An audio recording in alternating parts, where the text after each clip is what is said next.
Okay, everybody, welcome to the second patch rundown.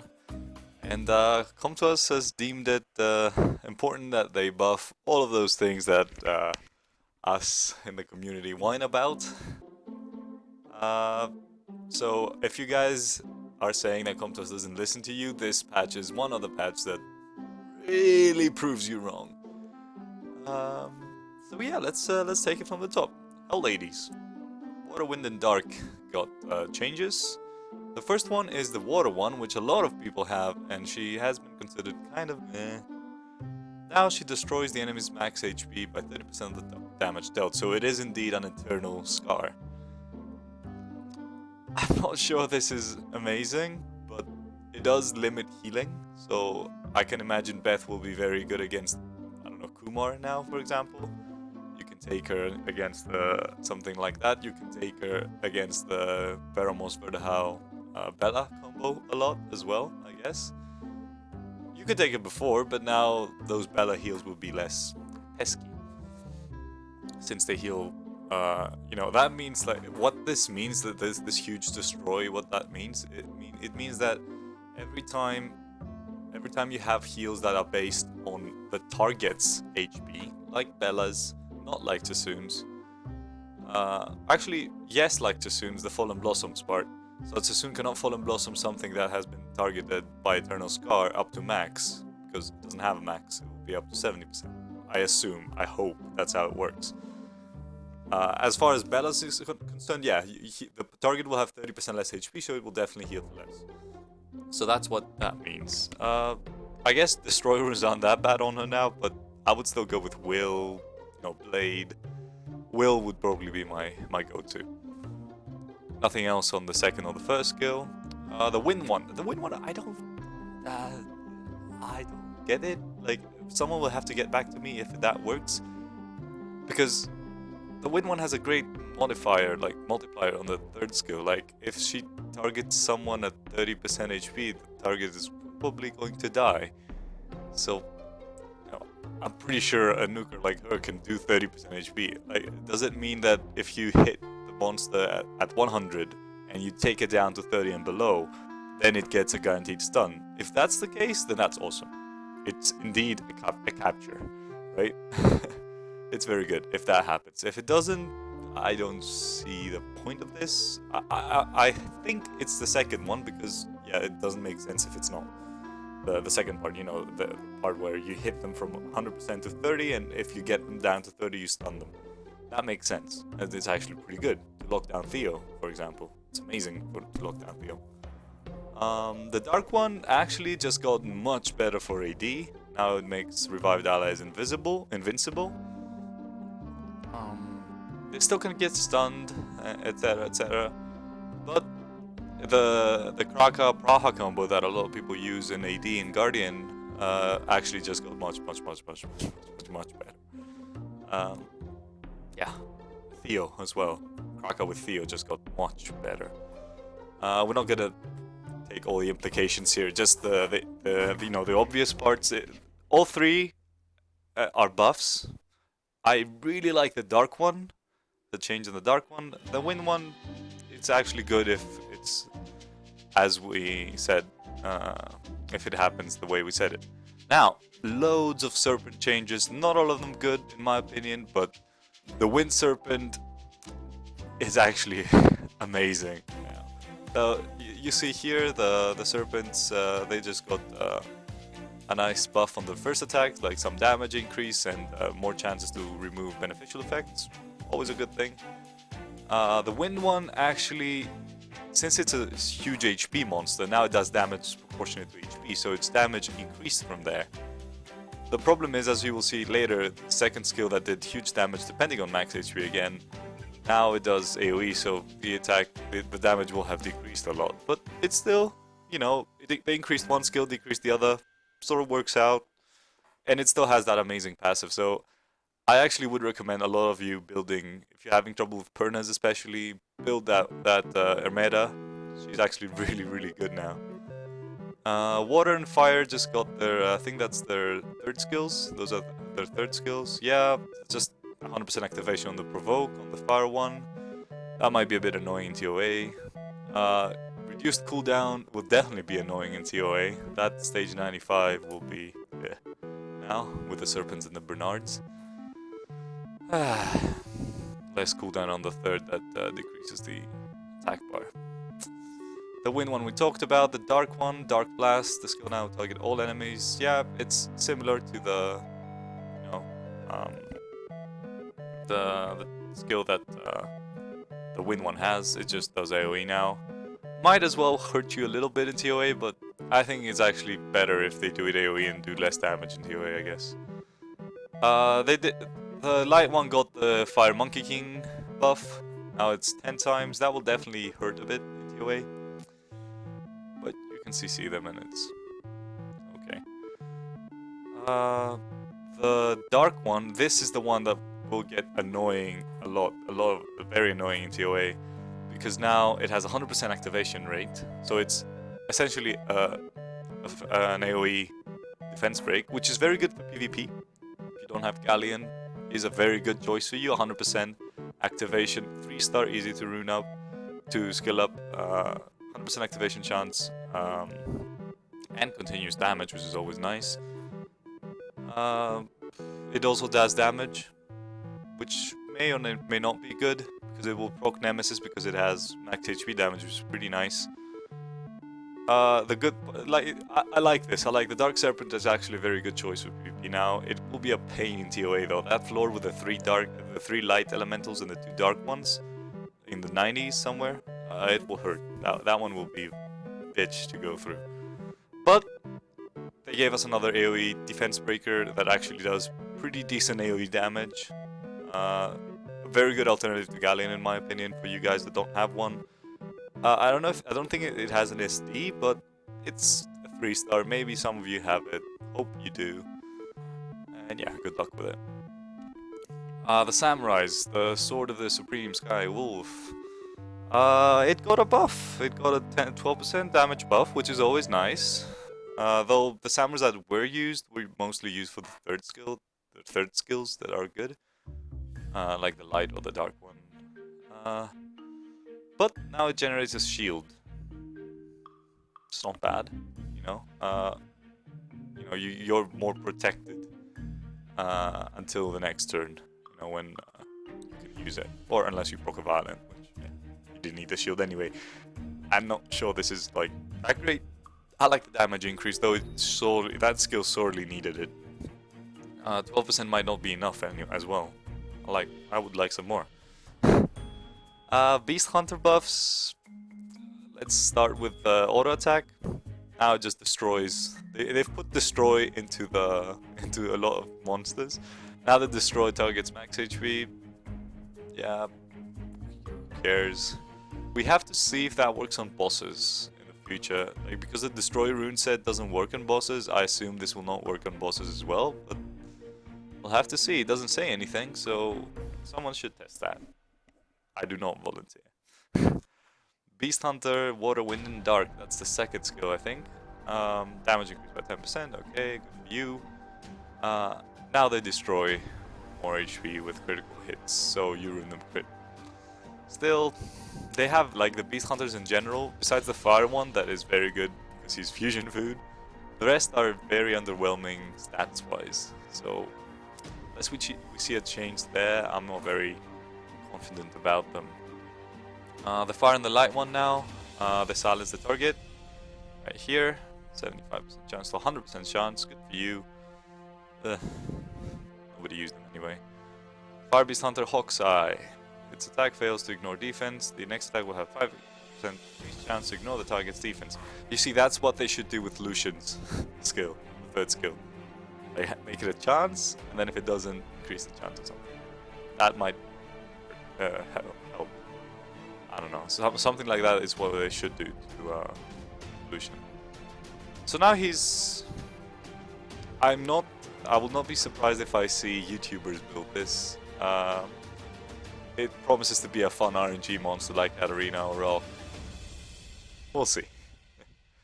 When activates a harmful effect, it just got an activation rate on the win one. Who cares? Now, Chimeras. So I don't block them. Excellent. So the fire one, collapse. Collapse now decreases attack bar and increases attack speed. It decreases attack speed, which is actually very good because Rakan was already on the fringe for me. I actually liked him despite the words against him with Violent Will, HP crit damage attack, so that he would do some damage with his first attack as well. Now he gets accuracy as well, so you don't, on Awakening, we'll see that later, so you don't need to worry about getting too much accuracy to this skill. Just some subs here and there will help. I actually really like this. I think that it's not collapse as we went away from the like Rakan, Chloe, Darian defenses, like that was the old meta. Collapse often does not have a defense break, so it does a lot of damage, but then, you know what, after that, yeah sure, you did 10k, well 15k if you have nice runes. What are you gonna do about it? But now they added an extra effect that really helps in getting extra turns for the rest of your team. So if you have an attack bar booster as well, like Rakan Orion, Veromos Rakan Orion suddenly became pretty decent AD, for example, you know, replacing Kumar or not AD, GD. So yeah, I like this change. I like that they inputted this an extra effect to the third skill. The wind one, yeah, the third skill did have a too long cooldown. I'm glad they reduced that, and now they have increased stun chance, which is good because I like that that skill stuns and doesn't do that much damage. So the multiplier, I'm glad they didn't touch the damage because the multiplier was fine. You know, it does so much already. If you make it do damage, it will be way too good. But it was stunning with quite a not enough chance. So I think those changes on the lightning strike of Lagmaron are spot on, like perfect. I love them. Now the Light Chimera, YDCB is gonna be really happy because that skill that was so RNG and obscure and weird now just got a huge chance to stun. Like 80% chance to stun. That's the highest AoE stun in the game now. It's like the Barbaric Kings have 60, the Occult Girls have 60, the Veromos has 60, and then this is 80. This is huge amount of stun chance. And you increase the, like, you stun them all, and then you prepare your team to go in. So pair that with more attack bar boosting, like Orion, not Bernard because the attack speed buffs would overlap, and that's kind of too much. But yeah, it's huge. 25% increased attack bar is in the middle between the really good ones and the really okay ones, like Megan 20, Bernard 30. 25, pretty good. Since it increases attack speed, even better. Gives you an extra turn to use that attack bar and attack speed. It's really good. That change made the Light Chimera from, I don't know, the worst one, probably. I actually like the Fire one over the Light one, even though it was a Squall Chimera. I think the Light Chimera now is, like, I dare say it's the best. I'm not a Zeratul fan. PvP wise, like Tower and the Light Chimera, I think are the top ones now, with Lagmaron just behind, and Zeratul just behind, and then Rakan still the worst. Now he definitely is the worst, but he's very good, even though he's the worst, you know, worst of a good array of monsters. So now all the Chimeras are pretty balanced, all of them are really good. Really happy about those changes, and I hope all you Chimera users out there are happy. You should be. Now, Occult Girls. All of them got a 25% chance to sleep now, so with a 5%, I think they get a 5%. Let me check my Charlotte. I think they get a 5%. Yep, so now they have 30%, so 1 in 3 to activate. Not bad. I like that. It's not huge, but I think it's a pretty okay, you know, pretty okay change. You know, especially in comparison to all the other changes that they made, which we're gonna go through now. Water and Dark, mostly Anno, right? Girl's Prayer recovery amount increased by 14%. Pretty good. She's even better in raids now. She heals more. I don't know why 14 and not 15. My OCD hurts a little bit, but whatever. It's a buff, very good buff. Yeah, that's about it. And Annabelle also got an increase in the activation rate of a third skill, which thank God she did, because yeah, it was 3 hits, but the activation rate was so low, she was never getting like the defense break. This will help her a lot, I'm sure. I like this. The fire one now is TOA goddess for me. Like, she's amazing in TOA. She was already one of the best farmers, if not the best farmer in the game, because she could farm with Vampire, she could farm Chirurka really easily. Now, Fire Guardian Angel does damage, more damage, 6%, not bad. I assume that's in each hit, so, you know, 6%, 6%, 6% to each hit. That makes sense. Now, they increased the activation rate for the attack speed, always good. It was 3 hits anyway, so she was usually getting it off, unlike Annabelle for some reason. And now, instead of that useless guaranteed critical hits, now she puts dots up. And she gets 3 hits of that Guardian Angel. So she can potentially put 3 dots up. Which is, yeah, she's TOA goddess. If you have her, despair and go crazy. I don't know if you use her as a farmer, but she's like definitely worth skilling up now, and she will make TOA so much easier. Many dots. The Wind Occult girl, yay, me, Charlotte.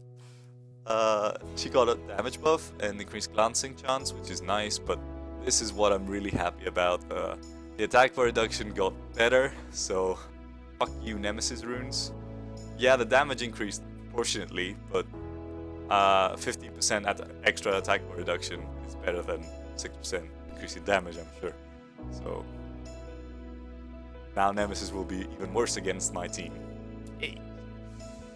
Light Occult girl, kind of okay, yeah, she still sucks. She's still the worst Occult girl by far for me. She always was. Now she decreases attack power better.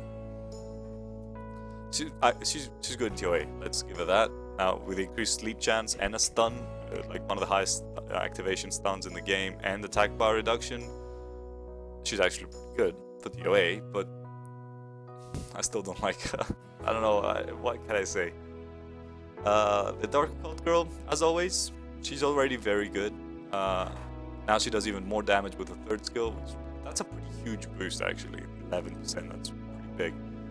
And they just really increased the HP recovery. It had an absurdly low, for some reason, very low activation rate, so that's why the huge change from 15 to 30 here.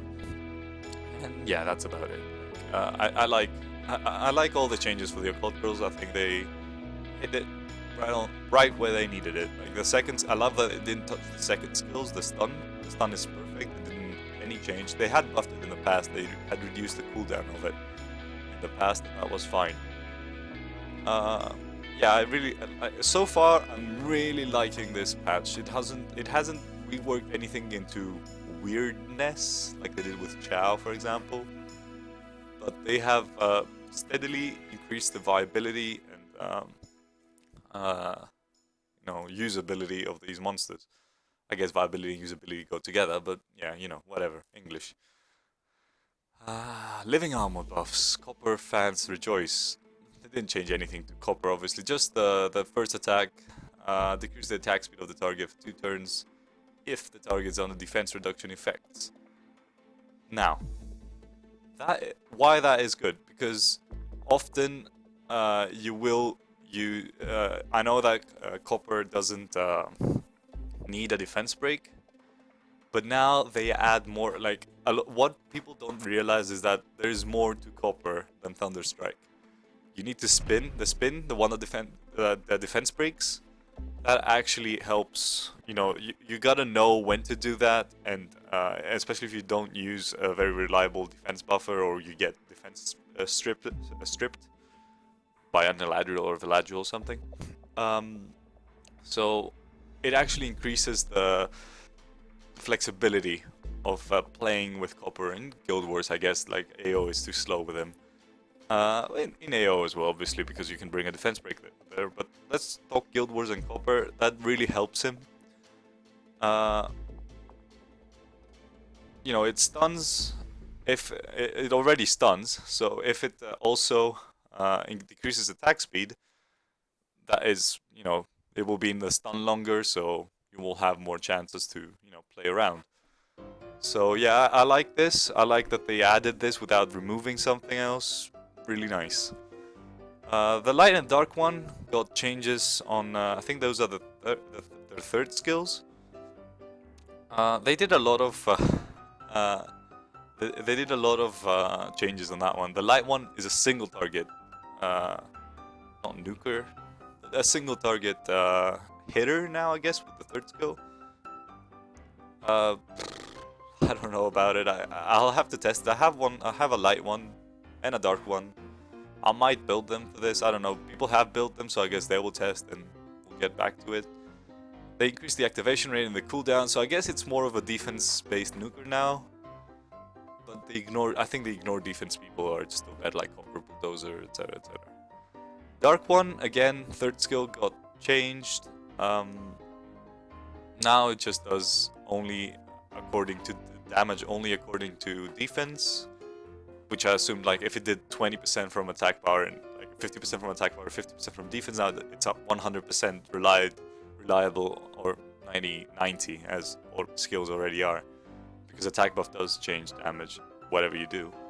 So if it's now 90 proportionate to defense, I guess it will do more damage, the AoE that he does.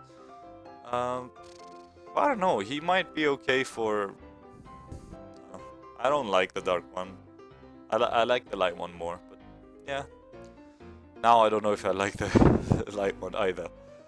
It blocks benefit. It also, now the third skill now, I think it had a attack debuff on it. Now it also does HP recovery, but block beneficial effects. Sorry. Let's see what it already had. Make sure so that I'm not spewing bullshit here for you guys. Where's dark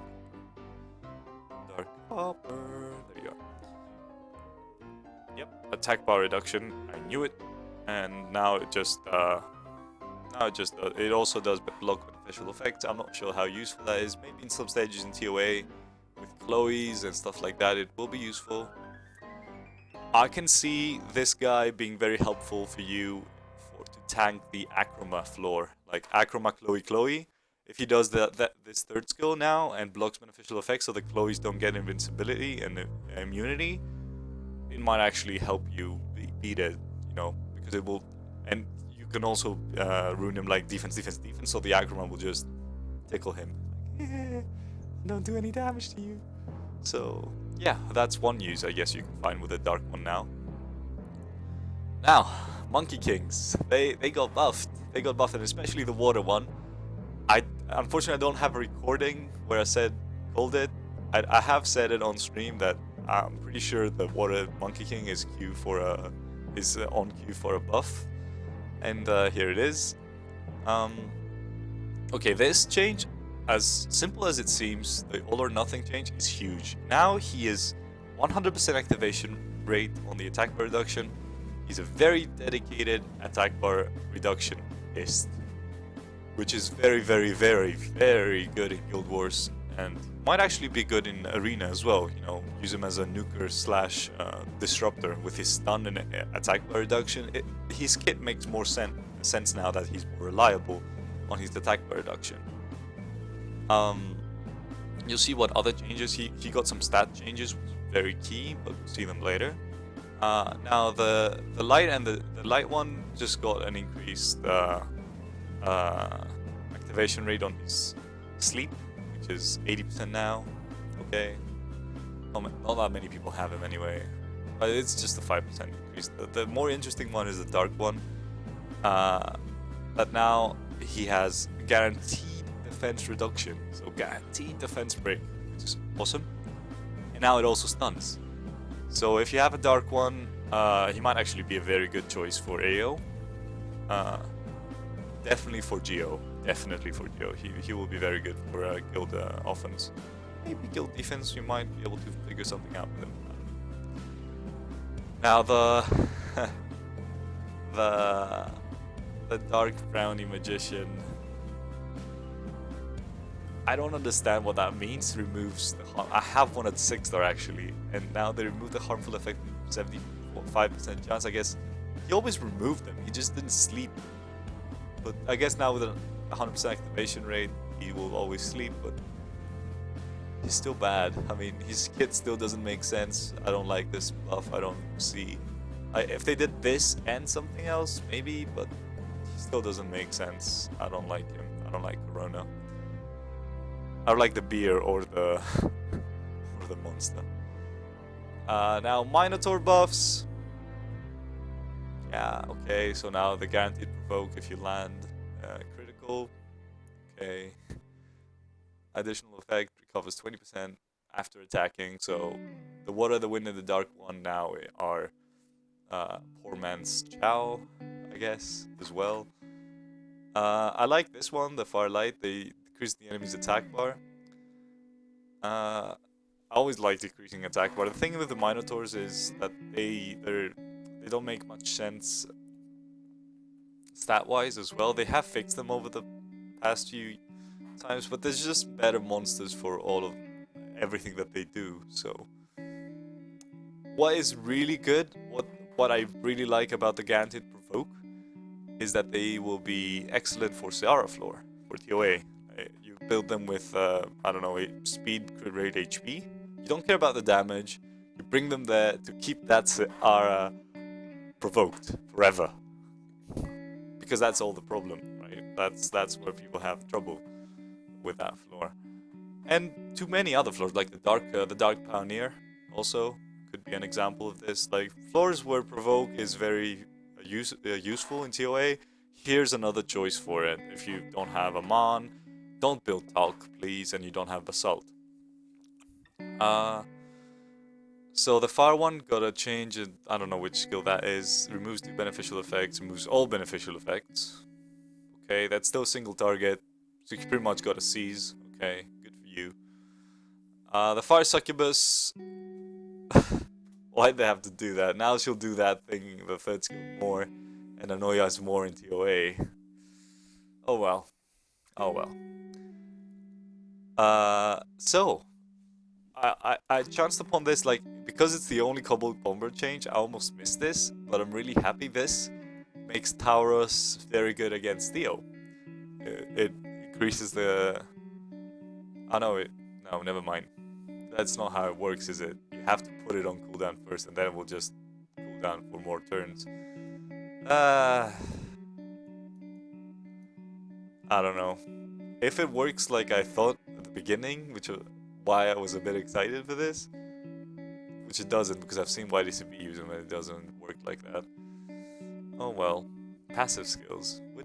I guess Pheromos would work like that, which... Why, you put them on cooldown now, or Perna? Yeah, that's not too much, I guess. It's just the fix to make it include passive skills, but it's still... They will still activate. It doesn't put them on cooldown, it just increases their cooldown, so... Okay. I guess if Theomars procs 8 times, now he won't have his cooldown up. Take that, Theomars. Or Perna. Anyway. So the fairies, the heal they have, and the fairy queen. The skill will now remove the harmful effect and then recover, which is just became super annoying for TOA because that floor with the Lulus and the light fairies just became extra annoying because now unrecoverable will not help. Oh my god. Why? Why? Same with Hal's heal. So that floor just became cancer, man. It's just, oh my god. Oh my god, that floor is just disgusting now. The heals will be left, right, and center. Let me recover from this. I don't know if any of you are using them. Like, if you use them in PvP and in early game PvP, that will help you a lot. But it's just the TOA hassle. Because that's the main thing I see here. Okay, Polar Queens also got a couple of buffs, not too much. The Fire and the Light one Aura of Dawn, much less cooldown. Okay, thank you. I guess that might help for people who build the Fire one, or like as a support. But yeah. Fire one got a nice buff PvP wise, especially in Guild Wars or Arena, whatever you use her. But I guess you use her more in Guild Wars. She doesn't stop the stun. She doesn't remove the stuns now and the freeze. So you know you're not afraid to use the Touch of Mercy. Now, though Touch of Mercy was more of a I'm gonna kill you with this attack, so you know removing a stun or a freeze didn't matter anyway. But I guess it's a nice fix. You know, it's not too bad. Now the light and dark Elven Rangers, the light one it just does more damage now, 50% instead of 30. I don't know if you've built one. I don't like him too much. His stats kind of suck. 50% though, he didn't need that buff. I remember seeing a video about him and he just did way like the 30% wasn't even there. So further 20% increase, not too bad. The dark one, I actually already really liked him, and now that he does more damage, the more the better. Like he just became even better for Necro now. In my eyes, that's about it. Now lots of sylphid changes. Very big cooldown. Very nice that Doomy got a cooldown decrease. Always a good thing. Now, Freya. Freya also removes all harmful effect and then recovers. So unrecoverable doesn't work now. So TOA again became even more of a hassle. But she actually got better for AD now. She was already like on the surface of breaking out as an AD monster. I think that might help her. That might make her an AD monster now. Since it removes all the harmful effects, so you know, if they've stunned you and defense broken you and stuff, and she dies, she heals them all, removes all the harmful effects, and they're ready for action. So the floor with the sylphids and the ninja, every patch they make it more and more and more and more fucking annoying. The dark sylphs and the 3 sylphids as well, the Furias just became very annoying. But what can you do, right? In general, they've made unrecoverable much lesser for some reason. Like with all those changes on the heals, I don't get why. Like it was a nice counter. It's not like it was a widely used debuff. Anyway. Yeah, the Acasis got her third skill changed. Good for you. Now. Oh yeah, Stella. Stella, baby. Stella became even better. If they give us a Stella HOH, I'm not even gonna be. I don't even know how happy you guys should be. I already have a max skilled one. I'm happy with the buffs, but if you guys get her as well and max skill her, excellent. Now, damage increase on exposed weakness, excellent, good. Mine already, like for example on raids, mine is doing 10k with the first attack with grounding defense break attack buff. Now she will do a bit more. Good. Good. I really like the Death Verdict change, man. Now, Stella was already getting a 25% harmful effect increase with skill ups. So now that it's 75%, this is a 100% activation branding. This is officially the best branding effect in the game. Honestly. Because, actually no, Shihua has 100% as well, without skill ups. But I guess that's you know, it's now the same. It also brands. Okay, that's so super good. Tanya got a small buff, 4%, okay. I don't know what prompted them to do this, that attack did hilarious damage anyway, but okay, 4%. 4 more damage in every 100. Not bad. I'm not unhappy about this. Okay. Now, the Phantom Thieves got a few changes that might actually be pretty interesting. The Water and the Light one, that useless second skill that they had, now became a bit better. It got a pretty huge damage boost, like 20% damage boost is pretty huge. It targets 3 enemies now, up to 3 enemies. Okay, more attack speed reduction, I guess, but definitely more damage. I like that they made it 80% chance. I think with harmful effect that might With skill ups, that might be 100. I'm not sure, but Lure got a bit better, and as you can see from the light one, he also got a bit better with. Now he's a pretty decent debuffer, right? He has a stun on the first skill, a sort of AoE attack speed debuff with decent damage, and now he's a healer. So they just pretty much gave him Tsuns. You know, they just gave him Tsuns. Fallen Blossoms without the attack bar, but it doesn't say anything. He also gave invincibility with that skill, so it doesn't say anything about that. So I assume he still gives it. So a balance plus invincibility. I think he's a pretty good healer now. Pretty good support in Guild Wars. It remains to be seen. We'll see.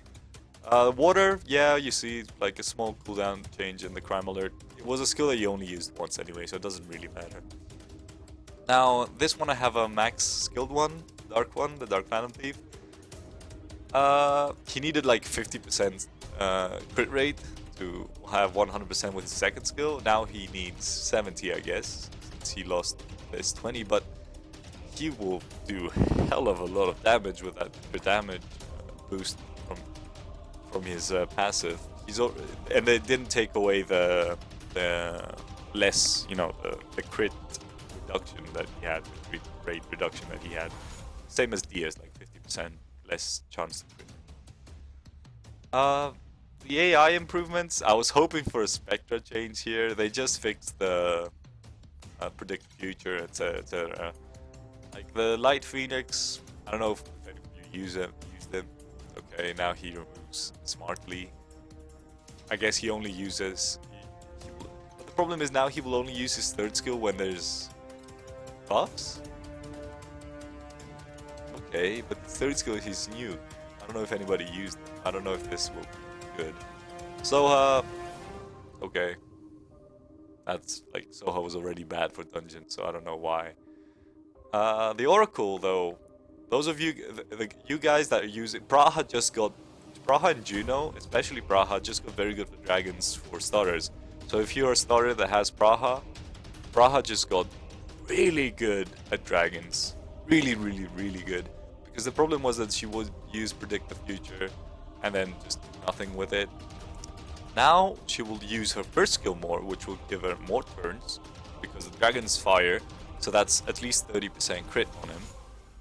Plus whatever subs you have, plus a huge heal, plus she's water, she gives a resistance lead, which is also good in dragons for a starter, and she removes buffs, so very, very good support now, very good support. So that's really good for you guys. The Brownie Magician, yeah, whatever. This might be, those changes might be some, the Light Phoenix and the Soha and the Kila one, might be interesting for some childish challenges or something. Where you might use those more obscure monsters for dungeons, and now their AI will match what you want them to do. Unfortunately, no Spectre changes. Maybe in the next patch. Skill descriptions, who cares? Skill errors, who cares, I guess. I don't know if any of the bugs here. You can read them yourselves if you want. I really don't care. Awakening effects. These are sort of important. The fire and the light one, we're getting like all of the chimeras almost, except like the wind and the water one. We're getting resistance when awakened, which really didn't make sense. It still doesn't make sense for Zeratu and Fire one, since they self-buff immunity. So I don't know. Oh, I forgot to say. No, he's still. Never mind. So accuracy, the light one, very good because it reduces the attack bar now. So that accuracy plus whatever sets you have on them, whatever subsets you have on them, sub stats. It will help so that you can still rune him as a nuker, which you should. And the fire one, accuracy as well for his third skill. He will also put more dots up with his first, so that's a bonus. Always a bonus. So yeah, that's a nice change. I mean, especially the fire one, which self-buffs immunity. I mean, resistance didn't make any sense. It would still be nicer if they gave them crit or speed, but we can't give that to every monster. I mean, we gotta balance some things. Skill level of some monsters have been changed. Yeah, whatever. You know, it makes sense since it doesn't heal anymore. It gets activation rate. Now these ones, the light one became an attacker, so it actually will do even more damage with his squall and first skill now. YDCV is gonna be so happy about this. I await his next video with, you know, unclenching my butt cheeks, or what his, what's his name? Like Chimera is gonna do anyway. Scar, whatever. The Water Monkey King, that's what we're talking about. He was an attack type monster, but his stats were, it didn't make sense. Now they make sense. Now they changed them to an attack type monster. So, Water Monkey King, if any of you whines about him again, please refer yourselves or the friend that's whining to this video. Water Monkey King is great now.